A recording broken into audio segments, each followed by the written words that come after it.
Bienvenidos a un podcast más. Les habla Luis España. Verónica Cabarcas, Ana Figuera Fabiola Aguilera. y Yuscarlis Flores.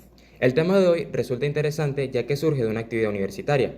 Sabemos que estamos rodeados cotidianamente por dispositivos electrónicos. Uno de esos dispositivos más importantes a través de la historia ha sido la PC. Entiendo, Luis, pero ¿será que nos puedes contar un poco acerca de qué es una PC? Bueno, chicas, una PC es un computador personal específicamente de escritorio que se conecta a la corriente eléctrica y se mantiene siempre en el mismo lugar. Un dato relevante es que las PC ayudan a procesar grandes cantidades de información. Ajá, Luis, ¿y tú sabes cómo surgió esta idea de la PC? Claro, chica, a eso iba. Comenzó primero con máquinas de cálculo automáticas, que podían considerarse propiamente un computador. Respondían a la necesidad de la Segunda Guerra Mundial de descifrar códigos secretos enemigos, basados electrónicamente en válvulas y tubos al vacío.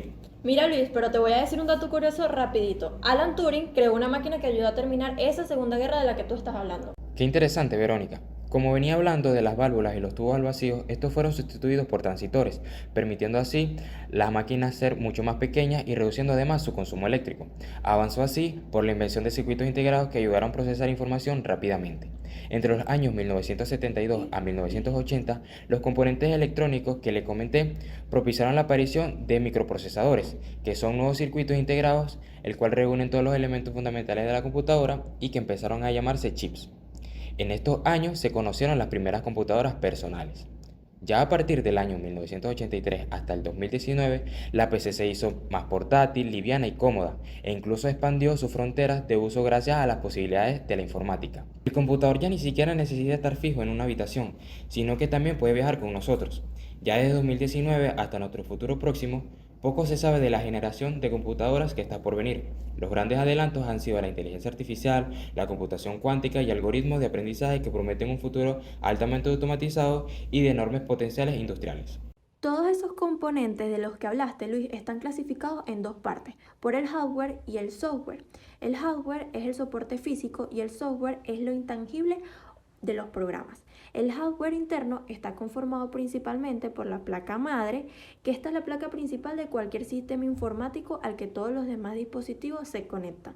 Esta es de tanto manera directa como indirecta, a través de un puerto USB. El procesador es la unidad central o también conocida como CPU, es decir, el cerebro de la computadora, que controla todo lo que ejecuta el ordenador y es responsable de realizar los cálculos y la compresión de algunos datos. La memoria interna RAM es una de las partes más importantes, ya que esta es la memoria que almacena información de manera temporal y rápida para que la computadora utilice en el momento. Su capacidad de almacenamiento se mide en unidades llamadas gigabytes. A mayor cantidad de memoria RAM, más rápido puede funcionar la computadora. A esta obviamente le sirve la memoria interna ROM, que esta es la memoria que almacena información de manera permanente. Es decir, el usuario no puede alterar el contenido una vez que se almacena esta información. Solo puede instalarla o desinstalarlo.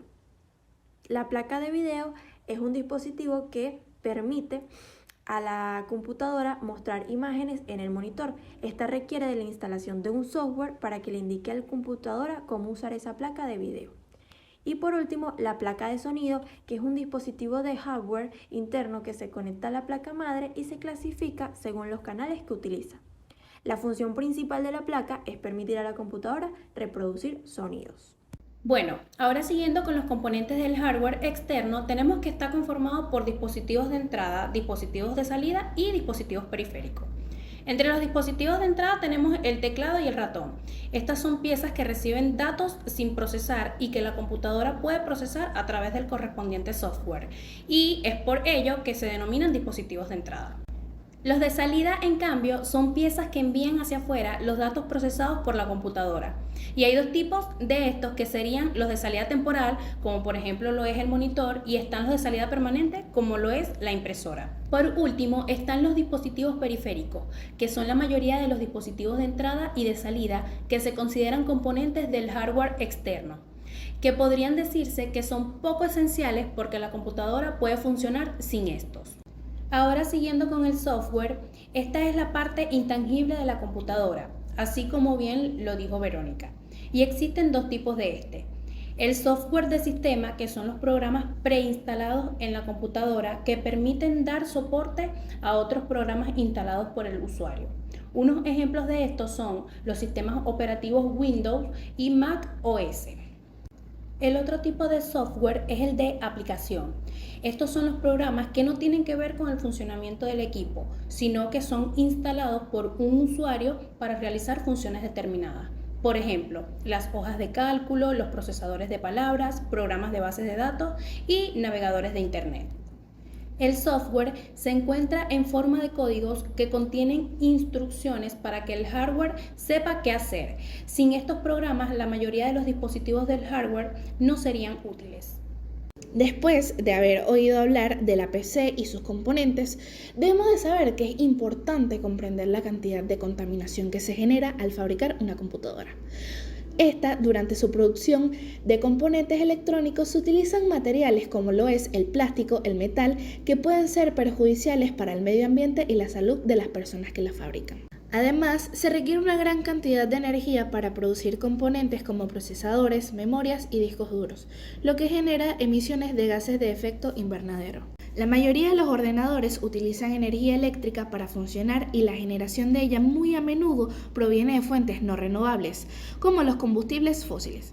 Esto puede tener un impacto negativo en la calidad del aire y el cambio climático. Además, si no se gestionan adecuadamente, las bacterias de las computadoras pueden filtrar productos químicos tóxicos como el plomo, el mercurio y el cadmio en el medio ambiente. Cada año se generan millones de toneladas de residuos electrónicos que incluyen computadoras obsoletas y sus componentes. Esta falta de reciclaje adecuado agrava este problema, ya que muchos materiales valiosos se pierden y estos contaminan al medio ambiente. Un claro ejemplo es el de una típica oficina, que durante toda una jornada de trabajo están encendidas las computadoras, incluso toda la noche sin justificación. Aunque algunas de ellas deben de permanecer encendidas, ya que deben de cumplir una función específica. Aunque quizás el consumo de recursos y los efectos en el ambiente no puedan suprimirse por completo, sin renunciar a las ventajas que nos brindan los avances tecnológicos, es posible encontrar la manera de minimizar los efectos nocivos. Sí, Fabiola, e incluso hay formas en las que podemos reducir la contaminación generada por nuestros dispositivos electrónicos. Y pues algunos consejos útiles podrían ser como hacer actualizaciones en lugar de reemplazar la computadora completa. Si tu computadora se está quedando obsoleta, es posible que puedas actualizar ciertos componentes en lugar de comprar una nueva. Esto puede ayudarte a prolongar la vida útil de la computadora y reducir la cantidad de desperdicios electrónicos que generamos. Puedes usar también programas eficientes en cuanto al consumo de energía. Algunos programas pueden consumir más energía que otros. Y bueno, si bien es posible que no puedas controlar el consumo de energía de todos los programas que utilizas, puedes buscar programas que sean conocidos por ser eficientes en cuanto al consumo de energía, pues. Como por ejemplo que existen apps que te ayudan a monitorear la cantidad de energía que utilizas. También, si necesitas dejar la computadora encendida por un periodo corto de tiempo, como cuando sales a almorzar, puedes ponerla en modo de suspensión o hibernación, que esto reducirá el consumo de energía y ahorrará la energía en comparación con dejarla encendida todo el tiempo. También vi que las empresas tecnológicas se han sumado a la procuración del medio ambiente a través de distintas iniciativas, como por ejemplo Microsoft, que recicla millones de equipos. Y pues es bueno saber que millones de computadoras personales y otros dispositivos electrónicos se reutilizan a través del programa Microsoft. Y según la compañía, en 2021 se emitieron aproximadamente unos 4.8 millones de licencias en Windows con computadoras renovadas, lo que equivale más o menos a suficiente electricidad para alimentar unos cuantos millones de casas cada año. Gracias por acompañarnos en este episodio donde conocimos muchos aspectos interesantes sobre la PC y lo que ha influido a lo largo de nuestra vida. Nos vemos en otro episodio. ¡Chao!